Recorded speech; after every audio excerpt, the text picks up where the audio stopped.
Bonjour à tout le monde et bienvenue dans la salle de presse de la Commission européenne pour notre réunion quotidienne de presse. Merci également de nous suivre en direct en ligne et sur Europe by Satellite. Aujourd'hui, nous sommes le vendredi 26 novembre. First, as announced by the President, the European Commission will propose, in close coordination with Member States, to activate the emergency brake to stop air travel from the Southern African region due to the variant of concern B11529. At the Commission's request, the Slovenian presidency convened a meeting of the IPCR, which is the Council's group for integrated political crisis response, this afternoon to discuss this proposal. In parallel, we are in close contact with Eurocontrol and EASA, the European Aviation Safety Agency, which is preparing a recommendation to airports and airlines on this matter. We are following very closely developments with regards to this variant. Our agency, ECDC, this morning classified this variant, also called new, as variant of interest. Further updates may emerge during the day as the WHO Advisory Group on Virus Evolution is meeting as we speak. The HERA expert group on variants will also meet this afternoon to discuss this matter. And later today at 6:30 p.m., the President has convened her COVID advisory group to discuss this issue and broader matters linked to the evolution of the pandemic. Then allow me to give you an overview of the President's agenda for the coming week. First, on Sunday, the President will visit Lithuania and Latvia together with the Secretary General of NATO, Jens Stoltenberg, to discuss the joint response to the hybrid attack by Belarus. In Vilnius, President von der Leyen and NATO Secretary General Stoltenberg will be received by the President of Lithuania, Gitanas Nausėda. A press conference with the three leaders will take place around noon. In the afternoon, the President and NATO Secretary General Stoltenberg will meet the Prime Minister of Latvia, Artūrs Kriņāsis Kariņš. The three leaders will give a press conference after their meeting, which will take place in the afternoon. You can follow both press conferences live on Europe by Satellite. In Riga, they will also visit the NATO Strategic Communications Center of Excellence. You can find more information about the President's visit to the Baltic states in the daily news. Now, let me give you more details about next week, which will be a very busy one. On Monday, the President will deliver the opening keynote at the European Hydrogen Week 2021 here in Brussels. In the afternoon, she will receive Gérard Larcher, the President of the French Senate. Then on Wednesday, she will chair, as the tradition has it, the college meeting as usual. On Thursday, the President will be in Strasbourg to participate in the European tribute to former President of France, Valéry Giscard d'Estaing. The ceremony is co-hosted by the Presidents Sassoli and Macron. On Thursday afternoon, the President will participate in the EU LAC leaders meeting via video conference. And on Friday, the President will receive Mr. Alaskaris, the President of Estonia. I would now like to give the floor to Miriam for an announcement related to vaccine exports. So, Miriam, vaccine exports. So I can inform you in Miriam's absence that the EU will replace the COVID-19 vaccine export authorization mechanism, which expires on the 31st of December this year, with a new monitoring tool. This means that as of the 1st of January 2022, vaccine producers will no longer have to request an authorization for the export of vaccines outside the EU. Transparency of exports will continue to be ensured through this new monitoring mechanism that will provide the Commission with timely, company-specific vaccine export data.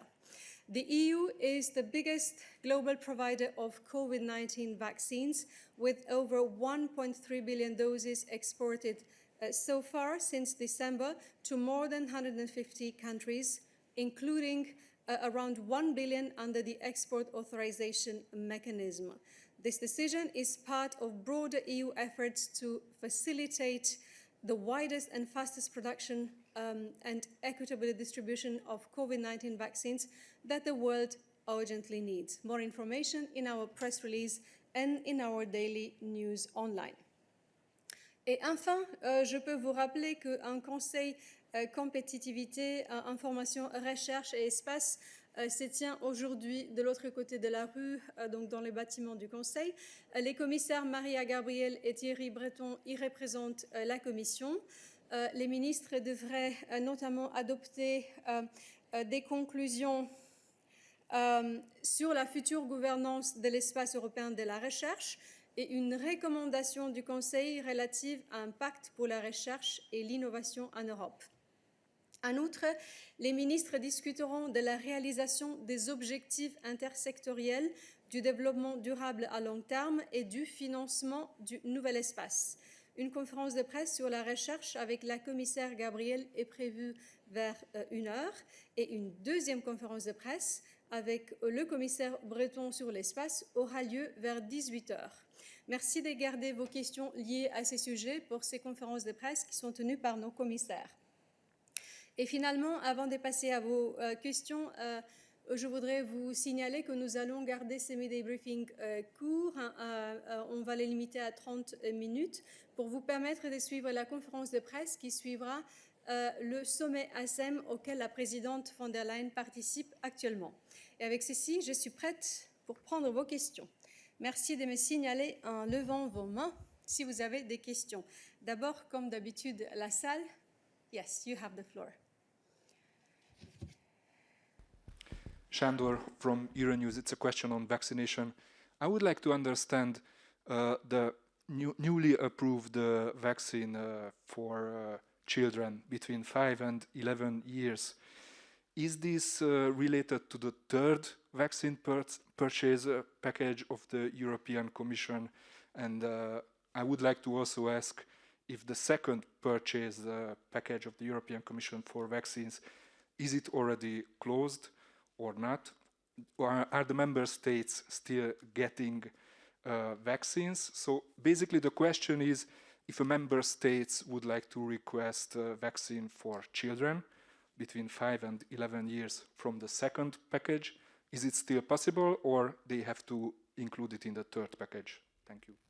Thank you very much. Stefan.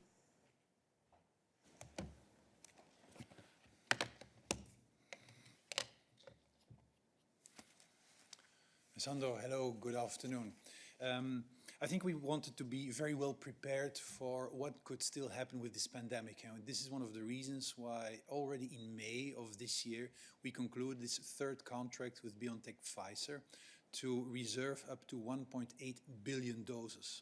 And this contract was meant to, among other things, being able to provide boosters if there was going to be scientific evidence calling for boosters, but also to have sufficient vaccines or doses reserved to vaccine other categories of the population, such as children. So this contract, this third contract, is indeed the contract that would be used in this context for to order vaccines for children. The contract has been concluded quite some time ago, as I told you.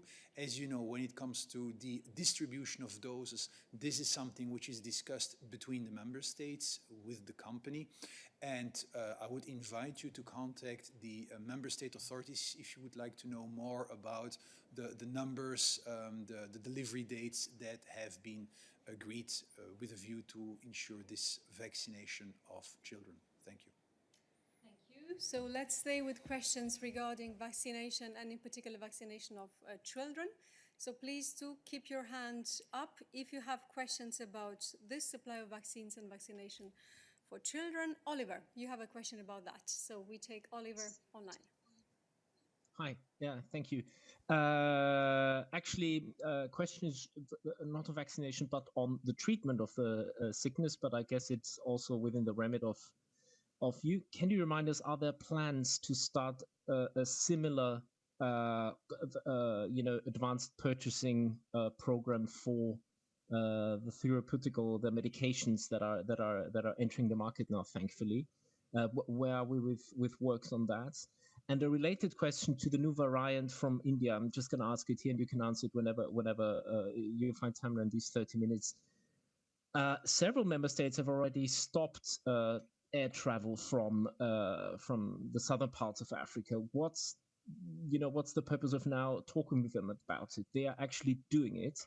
And do you think, when you talk with them, that you should follow the Italian role model, which is that everyone who within the last 2 weeks was in one of these concerned states should not be allowed to travel within the EU, to get into the EU, except for people going into quarantine and isolation. Thank you.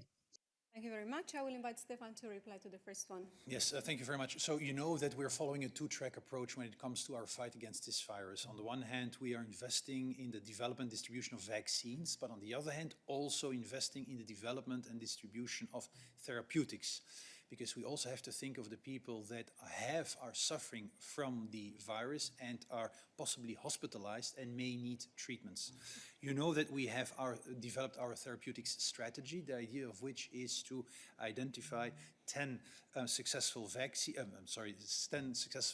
treatments, and going ahead already with a couple of such treatments. I can tell you that the joint procurement mechanism is a mechanism that we've used in the past, as you know, for medical equipment, but is also being used for these therapeutics. And we have already concluded several joint procurement agreements with several of these therapeutics manufacturers, such as Ronaprevec, Sevudi, Eli Lilly, and to name a few of the important therapeutics we are working with. And we continue to use the joint procurement instrument because it allows to negotiate on behalf of the European Union good contracts, which allows also to cover the needs that may exist in the many different member states. Thank you. Thank you very much, Stefan. As to your second question about the new variant, Oliver, allow me to say that we want to remain very vigilant, and we recommend to the member states and to everybody to be very vigilant with regards to this new virus which is circulating. This is why we very early in the morning already put out our message that we are envisaging measures under the recommendation for entry of other countries' nationals on our territory, that we want to look at suspending links, let's say, with the countries where this virus has been identified and where this virus is circulating. It's good that the member states are acting rapidly. This is the aim. This is what we want them to do. What is the purpose of this meeting and what is the purpose of our call to meet and discuss measures is because precisely we want to have fast and coordinated and consistent measures in place, because we want to avoid that there are loopholes through which the virus finds its way in Europe. So this is why early afternoon at this meeting we will discuss with all member states about introducing measures as soon as possible.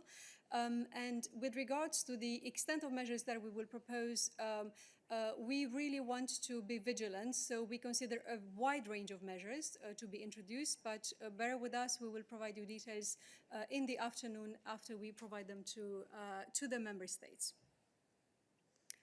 Are there any other questions in relation to this variant? Yes, go ahead. Thanks. Sigrid Melchior, Dagens Nyheter. This proposed emergency break, could you say something about which country specifically? And this meeting this afternoon with the member states, will the decision be taken at this meeting or later? And if at this meeting, when will it apply, the decision? Thanks. Thank you. Thank you very much for the question. So with regards to the geographic scope of the measures that we envisage and exactly the type of measures beyond what we announce, meaning the suspension of air travel or the stopping of air travel, we will provide you information in the afternoon. We first want to present those suggestions to put them on the table of the member states, and then we will be happy to share them with you. As regards the process in place in the Council, this is really for the Council to say what additional steps will need to follow this meeting. But our view is very clear. We need to act very fast. We need to be vigilant, and we need to take all measures that are appropriate at this stage to prevent this virus from entering in Europe. Yes, please go ahead for a follow-up question.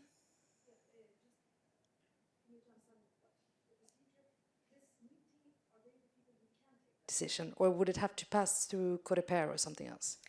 Well, I can give the floor to Adalbert for a more detailed explanation on procedures that could follow, but it all depends on the nature of the measures that we have on the table as well. But Adalbert, perhaps you can join us. We have 3 lecturers because the matters that we discuss are complex.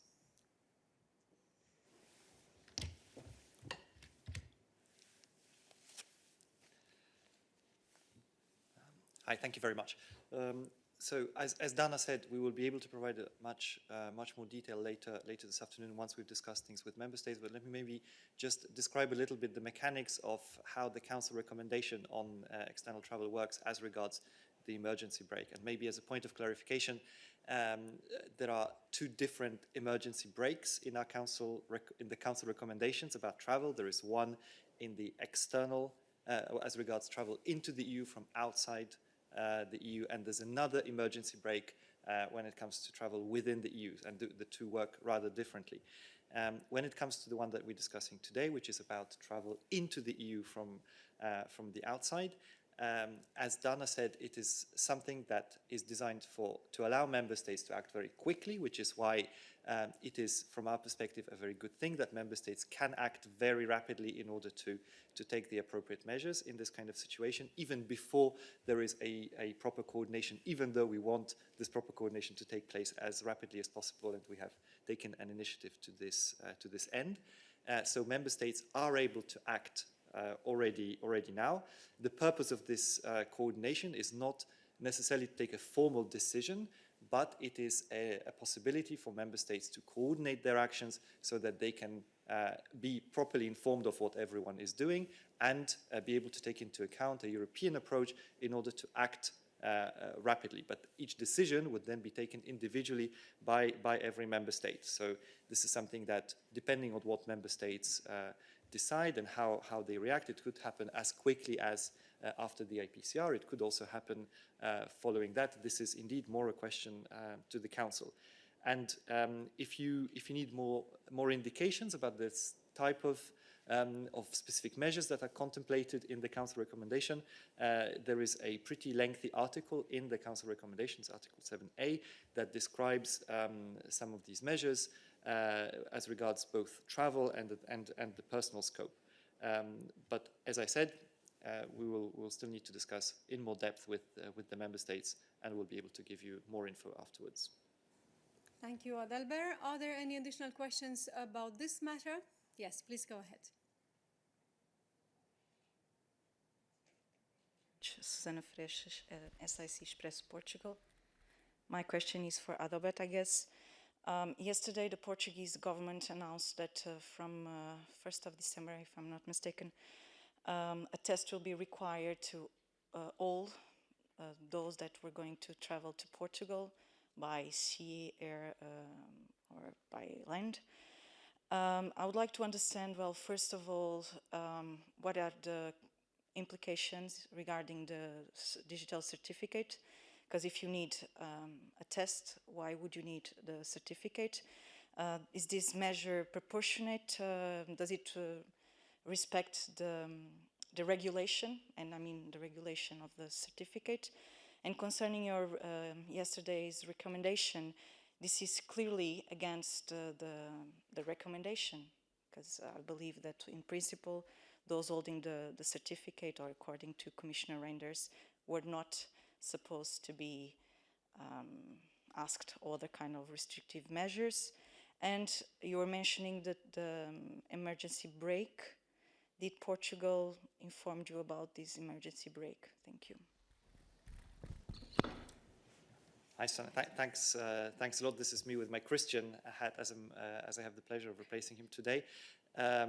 However, I believe we were actually in touch this morning with the team with Christian's team on this issue as well, and we do not at this point have full information about the measures that are contemplated or being implemented by Portugal. So of course we will look into them.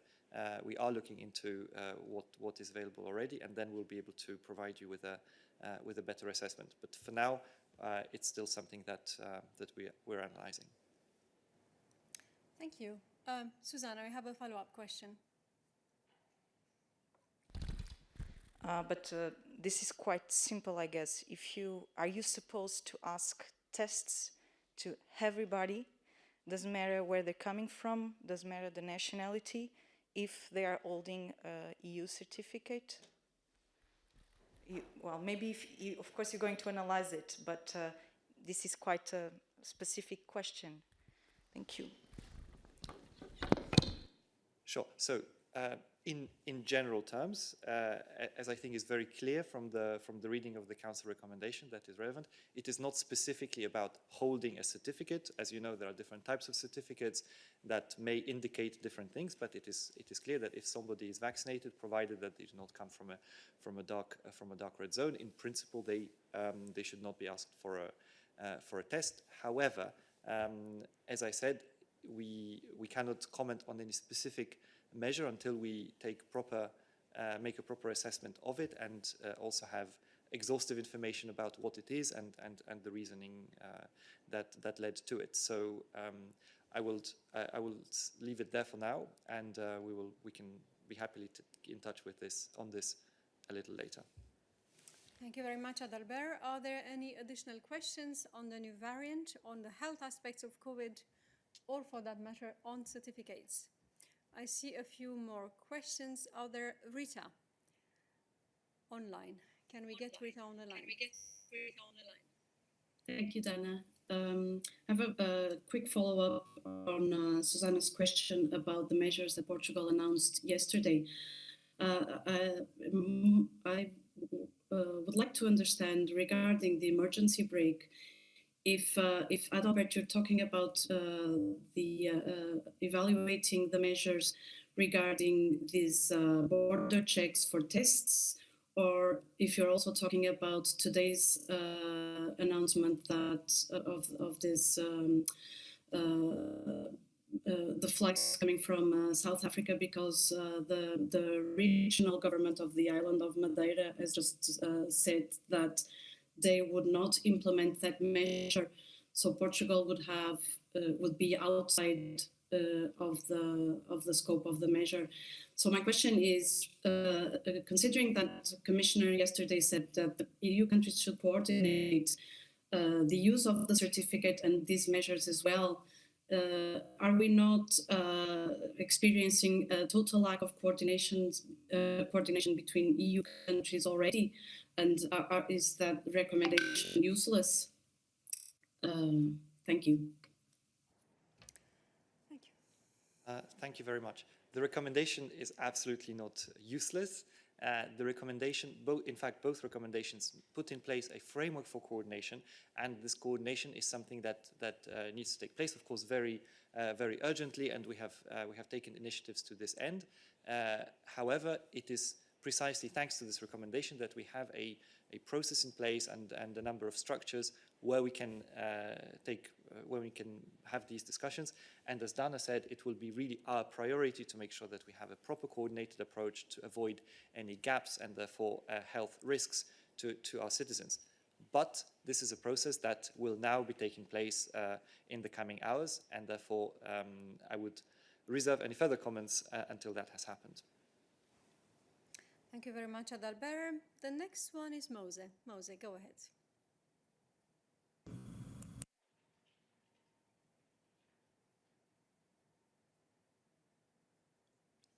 We had Mose briefly, and we lost him. No, okay, Yes. here. There you Hello, go. hi again. Yes, a very quick follow-up question to the previous question about this announcement by Portugal yesterday. As I understand, I mean, the proposal which was announced yesterday by the Commission will only enter in force in the beginning of January after it has been adopted by the Council at the end of December. Does that not mean that there is no problem for member states, let's say during December, to decide on additional measures such like this one by Portugal yesterday, that is testing of all travelers coming to the country, even if they have a certificate? Thank you. Adalbert? Thank you, Mose, and allow me to take this opportunity to jog your memory about all of the Commission's work and, in fact, the work of the Member States in the Council on coordination of travel measures. The proposal that, or the proposals that we made yesterday are not for a completely new measure. They are to update existing recommendations that have been adopted by the Council and that have now been in place for the better part of the pandemic. So there is an existing structure in place. There are existing recommendations that Council has approved, and therefore we are not acting in a vacuum. When the Council approves the Commission's proposals for the recommendations, it will only update an existing framework. So we are definitely operating in an existing framework and have some rules to fall back on. Thank you very much, Adalbert. Are there any additional questions about the COVID situation in the room or online? That is not the case, so thank you very much to both of you. And we are now opening the floor to other type of questions. Yes, go ahead. Is it for Stefan? Adalbert, okay, thank you. So Stefan, you are free.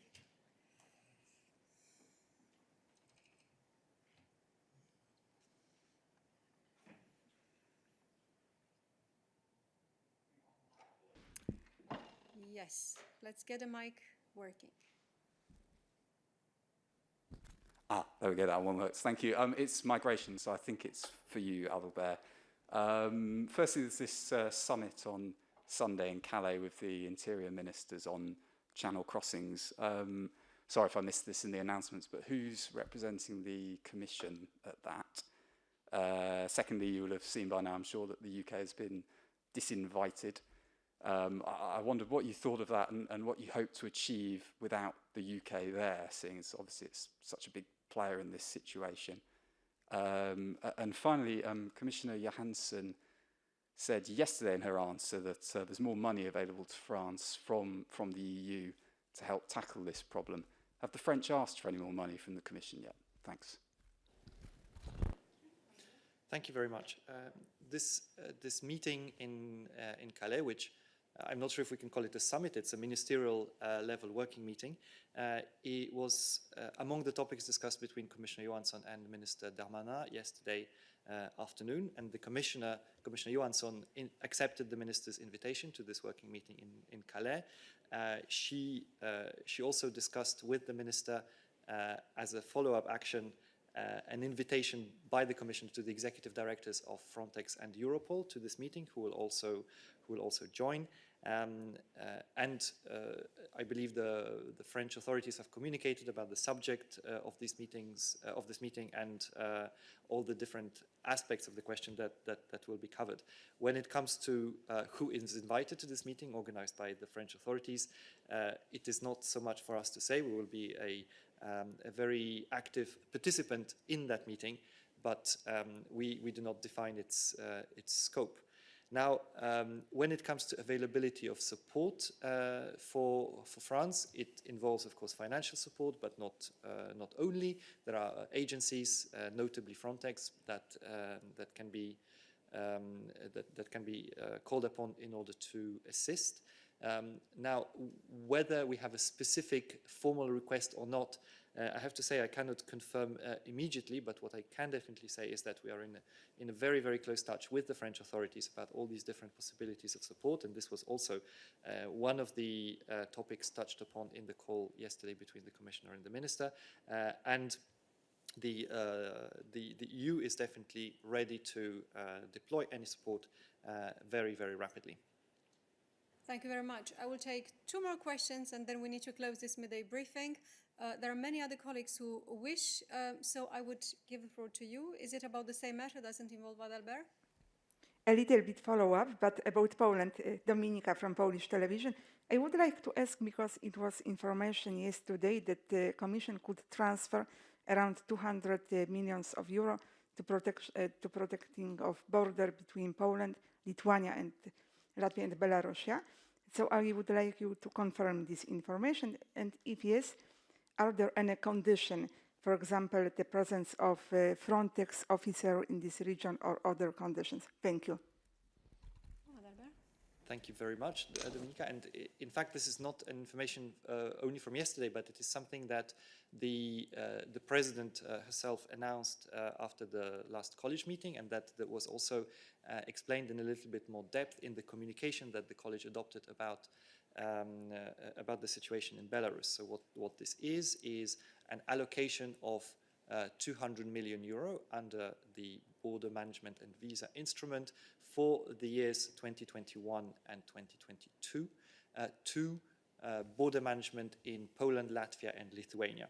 So this is new money that will be available to these member states, in addition to an allocation of 360 million under this instrument for the whole multi-annual financial framework for these 3 member states. So it's a significant and rapid increase. Now, when it comes to how exactly this money will be spent, this is something that we will discuss and we have already started discussing with those member states. Of course, when it comes to the conditions, these are defined in the legal instruments that establish the fund, and of course, all of this will need to be fully compliant with these conditions and other aspects of European law. But this is just a matter of course. So we are of course hoping to be able to disperse these funds very, very rapidly, given the urgent needs, and we will continue our discussions with the member states to that end. Thank you very much. I will take one last question, and for all other colleagues who wish to ask questions to us today, please reach out bilaterally. We will be available to provide you answers on the record. And now I will give the floor to Mathieu.